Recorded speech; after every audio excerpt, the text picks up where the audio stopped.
Sepasang suami istri ini akan dieksekusi oleh tentara Nazi. Sang suami lalu memohon kepada tentara itu agar ia dan istrinya tidak dihabisi hidupnya dan mengatakan kalau dia hanyalah seorang aktor biasa yang bertugas untuk menghibur para tentara yang terluka akibat perang. Si tentara lalu meminta agar dirinya membuktikan ucapannya. Pria itu pun mulai memerankan gaya Hitler, berbicara yang membangkitkan semangat juang kepada rakyatnya. Namun sang pemimpin tidak suka dengan apa yang ditampilkannya, lalu memerintahkan anak buahnya untuk segera mengeksekusi. Tiba-tiba, tembakan jarak jauh menghabisi tentara Jerman itu satu persatu. Sepasang suami istri ini pun terselamatkan, dan si penembak misterius itu akhirnya menampakkan dirinya. Sang suami mencoba berkomunikasi dengannya, namun sniper itu hanya mengambil makanan tentara yang sudah tewas, lalu pergi meninggalkannya tanpa bicara.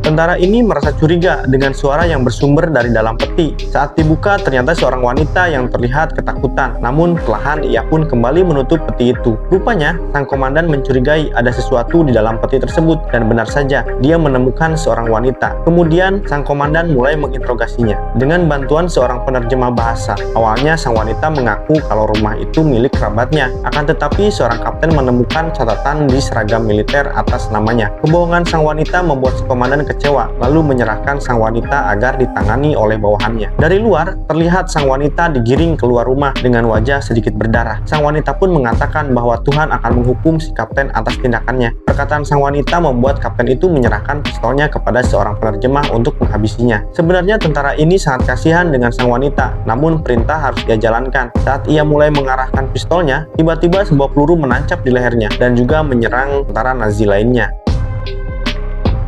Prajurit ini akan menembak seorang wanita, namun tiba-tiba sebuah peluru menancap di lehernya dan juga menyerang tentara Nazi lain, dan sang wanita memanfaatkan momen itu untuk segera bersembunyi. Mereka sudah menghabisi tentara musuh satu persatu, yang ternyata pelakunya adalah sang tentara merah. Kelima tentara Soviet ini pun mulai menyerbu, sementara sang komandan yang terjebak di kamar mandi berlari keluar tanpa sehelai baju. Salah satu tentara merah masuk ke dalam kamar mandi untuk menghindari serangan dari senjata mesin tentara Nazi. Ternyata di dalam ada seorang kapten yang langsung menyiram mukanya dengan air panas.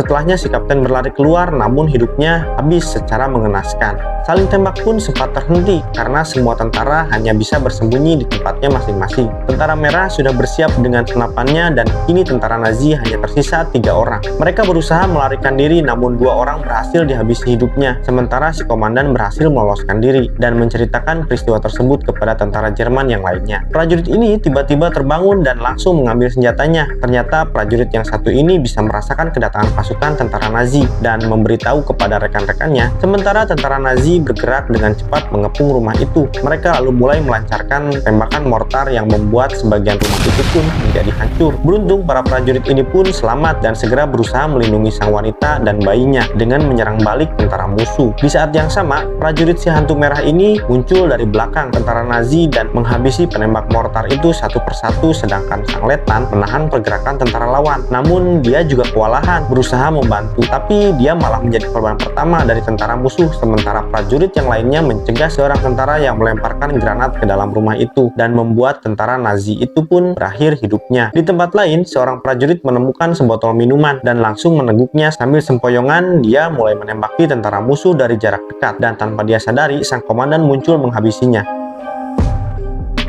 Sambil sempoyongan, prajurit ini menembaki tentara Nazi dari jarak dekat, namun tanpa dia sadari, si komandan menghabisinya. Setelahnya, seorang prajurit tiba-tiba muncul dan bertatap muka dengan si komandan. Keduanya pun kemudian bertarung secara jantan, hingga akhirnya si komandan berhasil membuat prajurit itu tak berdaya. Saat si komandan hendak menembaknya, si prajurit berbalik dan menikamnya, yang pada akhirnya si komandan pun habis hidupnya. Namun setelahnya, seorang kapten Nazi menembak si prajurit yang membuatnya terkapar. Saat si kapten merasa sudah menang, tiba-tiba sebuah peluru menewaskan. Ternyata itu adalah prajurit yang tersisa dan hanya mereka berempat yang berhasil digiring oleh tentara Nazi yang memintanya untuk menunjukkan di mana hantu merah itu berada. Meski di bawah tekanan, prajurit ini lalu bernyanyi untuk membangkitkan semangat patriotisme dan membanggakan negaranya. Tiba-tiba tembakan misterius menghabisi semua tentara Nazi itu. Setelahnya si hantu merah pun datang lalu menggeledahnya. Tentara Nazi itu pun pergi tanpa bicara.